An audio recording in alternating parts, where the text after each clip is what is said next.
আজ রেঁধে দেখাবো শর্টকাট একটা তরকারি। এটা হচ্ছে লাউ ডাল। অনেক শর্টকাট হলেও খেতে কিন্তু দারুণ।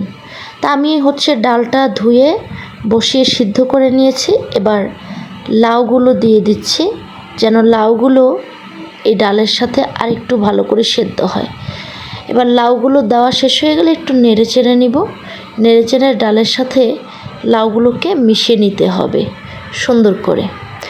ঢাকা দিয়ে ঢেকে রাখবো 5 মিনিট।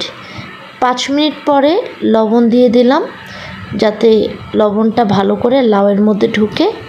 দিয়ে দিব রসুনের পেস্ট, রসুন বাটা, আর দিয়ে দিব হলুদ গুঁড়ো। যেহেতু বাচ্চারা খাবে তাই আমি এখানে মরিচ, কাঁচা মরিচ, এখানে গুঁড়া মরিচ দেওয়া যাবে না, কাঁচা মরিচটা ব্যবহার করলাম না, কারণ ঝাল হয়ে গেলে বাচ্চারা খেতে চাইবে না। এই জন্য আমি মরিচটা স্কিপ করলাম। আপনারা চাইলে মরিচ দিয়ে নেবেন। আর মরিচ খাবারের সময় আলাদাভাবে খেয়ে নিলেই হয়। তো যাই হোক, এই যে কষানো শেষের পরে আমি পানি ঢেলে দিলাম, কারণ লাউটাও সেদ্ধ হয়ে গেছে।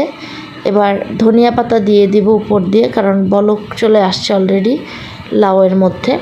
তা আমার লাউটা রান্না করা শেষ। এবার আমি এটাকে বাগার দিব। তো যেহেতু আমি রসুন বাটা আগেই দিয়ে দিয়েছি তরকারিতে, তাই আমি আর এক্সট্রা করে রসুন দিয়ে বাগার দিলাম না, আমি পেঁয়াজ দিয়ে বাগার দিব। তাই পেঁয়াজটা ভালো করে লাল লাল করে ভেজে নিয়েছি এবং এটাতে ঢেলে দিয়েছি। এই তো আমার রান্না করা শেষ অলরেডি। তো এই লাউয়ের ডালটা একটু গাঢ় করে রান্না করলে, যেমন আমি আজকে একটু গাঢ়, এত গাঢ়ও না এত পাতলাও না, মিডিয়াম রেখেছি। এইভাবে রান্না করে খেলে অনেক অনেক ভালো লাগে।